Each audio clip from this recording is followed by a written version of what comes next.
Starfield, Bethesda's arguably biggest game they've ever created, is now 1 year old.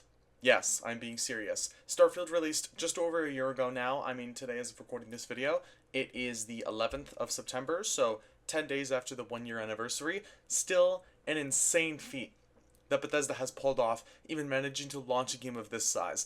And in this video, we are going to be talking about the issues that Starfield has had over its year-long cycle so far, what they have done to patch it somewhat, kind of fix some issues, add in some new features, mod support for example, and just if you should be playing Starfield 1 year later. If you disagree with this video, completely understandable. I am going to be in somewhat actually saying that yes, you should probably try Starfield if you haven't. If you don't like Bethesda games, you don't like the way they're going, no issue whatsoever. Don't play the game. You can even listen to me shit talk the game for a little bit because I'm going to be heavily criticizing a lot of big parts about Starfield, but I also will be, bringing in the aspects that I do think are actually really good about the game.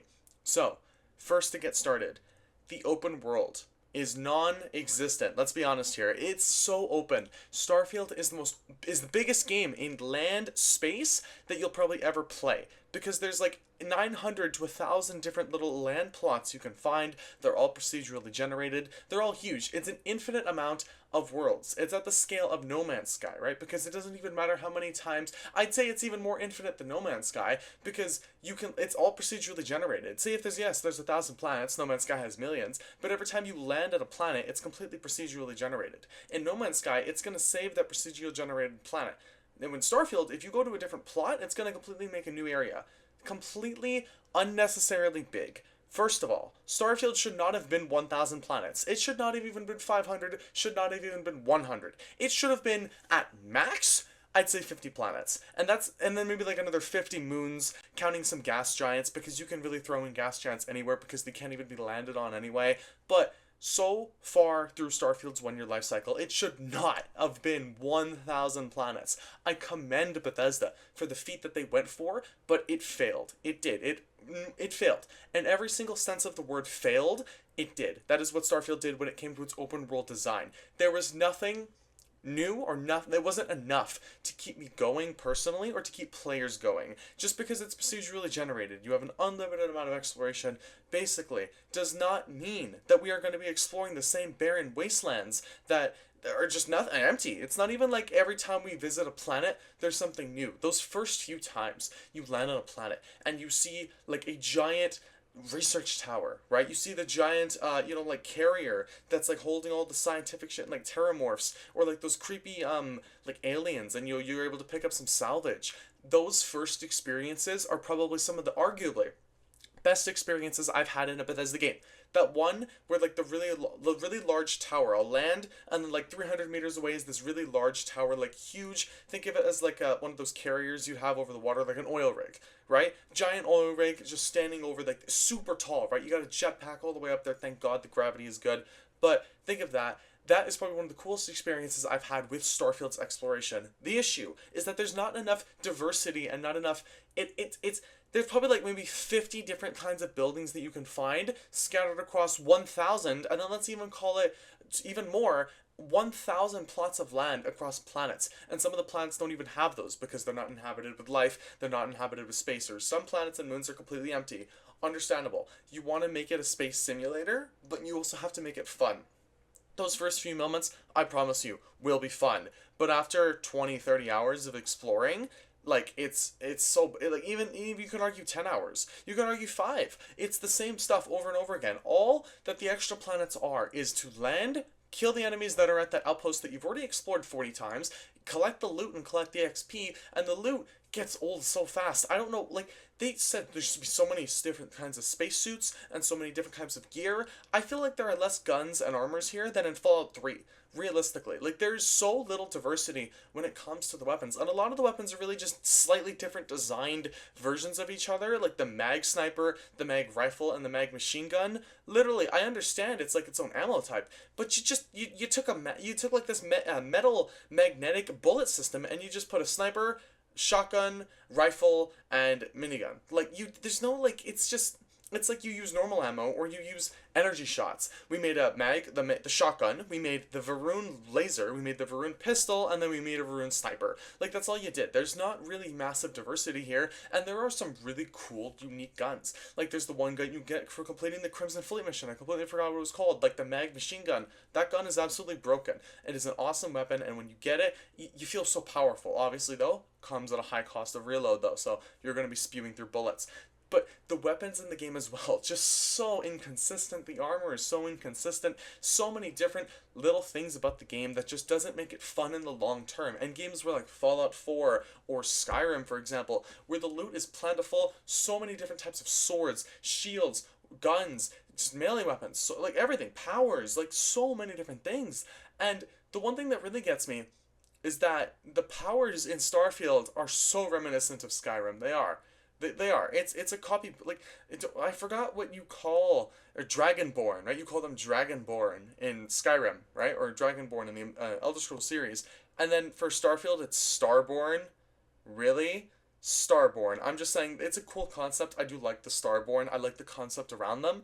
But they must have thought of that immediately. Like, instead of Dragonborn, let's do Star. You know, Starfield, Starborn. It makes sense. It's like, that is the laziest design name I think I've ever heard in my entire life. And it's disappointing because they could have done a lot more with it, and hopefully with the upcoming Shattered Space DLC that they do.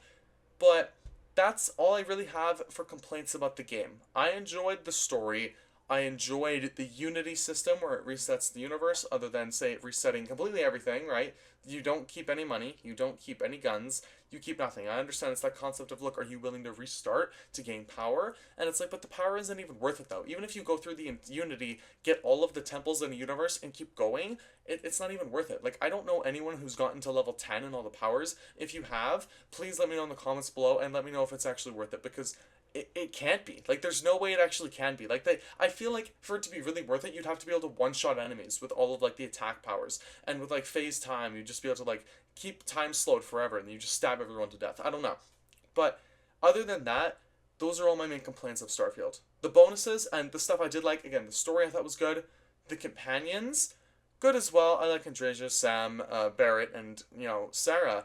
But honestly, though, like, if we had another little criticism, not as good as, like, the Fallout 4 companions, in my opinion. In Fallout 4, we had, like, what, 12 companions? Six or eight of them with their own, like, quests and stories. The rest of them still with their own dialogue trees and romanceable options. And now they cut us down to 4? Really? And let's be honest here, when Bethesda was talking about, oh, they're so much more in-depth, no, they're not. They're, like, maybe a teensy bit more in-depth. Like, they all have their own quests, sure, but so did, like, most of the Fallout 4 companions as well. Like, they're very, like, the depth in comparison is very little. Like, sure, it'll take you to a new mission, a new location, and, like, maybe, like, Sarah's questline, I'd say so far is the best one. I do really enjoy her end of, you know, like, companion questline, but other than that, like, Andreja's, like, it's very, you know, like, I haven't completed Sam and Barrett's yet because I just haven't gotten to it. Granted, the game is so big, I do not explore with all 4 companions. That's the one thing that, like, I still criticize myself for. I haven't actually completed all of the companion quest lines yet. I still have to complete Sam's and Barrett's, but the companions overall, just, like, not that good. Now, I'm going to stop talking about the negatives of this game. I've been talking for about, like, 8 minutes now about just complete negatives, which I think is completely warranted, though. Don't think I'm trying to defend Starfield here for its massive criticisms of beginning it. Those are my big 3 issues. The companions are very lackluster compared to Fallout 4, even though I do very much enjoy them, obviously. The gear and weapons are unbelievably lackluster compared to their own previous titles, and the exploration is nothing to what we should be having from Bethesda. And if Bethesda even has any fucking semblance of an idea of what they should be doing for Elder Scrolls 6 and for the next Fallout game, they should stay far away from Starfield's ideology as possible. Keep Starfield as Starfield. Do not even put any of this formula into your future games. You will fucking kill them, I have no doubt of that. But what I do enjoy about Starfield, its questline I think is good. I think arguably, you could argue it's Bethesda's best written questline in terms of main story. I would say it's a bit shorter, depending on how quick you play into it, but still very well done. You have a good, colorful cast of characters, you have a good system of, like, beliefs, like, that you can follow and that you can look into. Just a lot of awesome stuff that you are actually able to look into, a lot of awesome characters, but just, you know, it is shorter than I would want it to be. That is something I do enjoy about it. Another thing I enjoy about it, obviously, is the shipbuilder. If you are playing Starfield and you like spaceships, Just install a mod to get unlimited credits, like install shit to get like a bunch of different ship modules and just dick with that and just fly the ships because the ship module builder is amazing. It is the greatest thing I think I've played. I could play a game with just that, where you're just building ships and then you can fly them around in space for like 5 minutes. That'd be so much fun. And the ship combat, I know it's very inconsistent with the ship combat depending on difficulty. I enjoyed it a lot. And even the ground combat as well. It is Bethesda's best gunplay I think I've seen. The only issue I'd have is that there's no like VATS-like system, but granted, either you have the Dragonborn powers from Skyrim or VATS from Fallout, and the Dragonborn powers from Skyrim are a bit cooler, so, you win some, you lose some. But other than the combat, which I do enjoy, space combat I do enjoy, the shipbuilder, the main quest, I mean, even graphics itself, obviously very, very divided the community would be on this decision here. I think they're the best graphics that Bethesda's made. And of fucking course they are, right? It's not really hard to beat up Bethesda's graphics. But, like, sometimes, bro, Starfield can look, like, gorgeous. Like, I mean, drop dead gorgeous. Like when you got a certain when the lighting hits like just perfect or some situations like that, obviously it's extremely inconsistent with its graphics and even the facial models are really fucked up, but like when it looks good, it looks good. Like there's no doubt about that.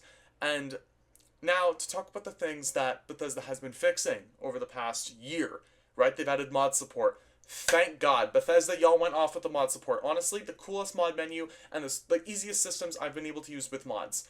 My main issue with it, the fucking Creation Club. Why is it in Starfield? And why do they price gouge the shit out of us? I shouldn't have to pay $8 for a quest line. Are you out of your fucking minds, Bethesda? Like, actually insane. Like, I actually think Todd Howard, or whoever the fuck was working on the creation mod menu, like, I love the aspect that when they launched the mod menu, there were already mods there because they gave it to actual modders to already pre-develop mods for them. I like that because then we immediately get access to a bunch of cool mods like new inventory menus, new gun skins, new enemies, a bunch of really cool stuff. And then they also add, the new bounty system and then a purchasable bounty for like $8 out of your mind. This shouldn't be more than $2, and I actually like that they gave me 1,000 credits because I bought the premium edition, way back when a year ago, so I could play it early on Game Pass. But for people who are paying, no one's paying $10 for that unless, again, they got the 1,000 credits. I highly doubt they sell a lot of microtransactions of the Creation Club credits through Starfield. I highly doubt they make much money through that. And if you do buy shit like that, without, let's say, now if you got it again through the 1,000 credits, understandable, spend that, you bought the premium edition. But if you're outright fucking buying credits to play that shit, what is wrong with you? I actually want to tell you, they're selling quests. That's literally what they're doing. And even some mods, oh my god. I swear, I saw a mod that someone was charging for, and then I found a free version 10 minutes later. What the fuck? Bethesda, you're not even going to be able to sell mods correctly if you're allowing free mods on the store that's also allowing for the same mod to be paid. It makes no sense whatsoever. The Creation Club system is the most awesome system I've seen out of a modding menu in all of gaming. But it's also the most fucked system I think I've seen in my life because of the paid mod bullshit. I thought we were over this with Fallout 4 and Skyrim, and they do continue it, of course. You have to make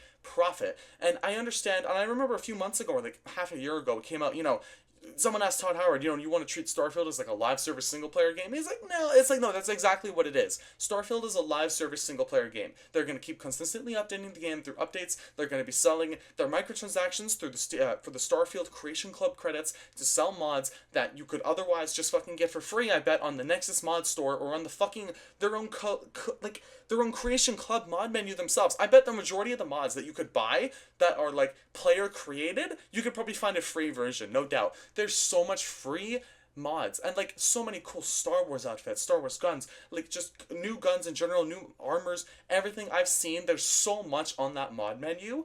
I respect Bethesda for creating it, and obviously it's gonna save the game in the long run. But holy fuck, man, again, I'm sorry for ranting for so long about this, but it's an issue that needs to be talked about because Bethesda has just been screwing people with that Creation Club mod shit. Again, $7 for a quest! Out of your fucking minds, dude. You're out of your mind. I don't know what to tell you. But other than the mod menu, the Rev 8, bro, banger of a fucking update. I don't care. And if they sell, vehicle schematics through the mod menu, go fuck yourself again. But really, it's going to be awesome when they actually sell or, release more vehicles because then we'll get to play with more vehicles and have more fun. But the Rev 8, bro, y'all cooked. Honestly, let me upgrade it like you did in the Shipbuilder. Do some, Grand Theft Auto shit where I'm able to, put guns on it and armored plating and shit. Just, the Rev 8 fucking awesome. absolute masterclass of content. I don't give a fuck what anyone says. I love that vehicle. It single-handedly saved exploration for me and doing quests on planets. Going to temples now to gather powers is so much faster than me just having to like run the atmosphere thing where my stamina stays full and then amp. Like, and just run for 5 minutes. It's so fucking boring. Now I can get there in 1 minute and I can have fun doing it. I can hit fucking hills and go flying.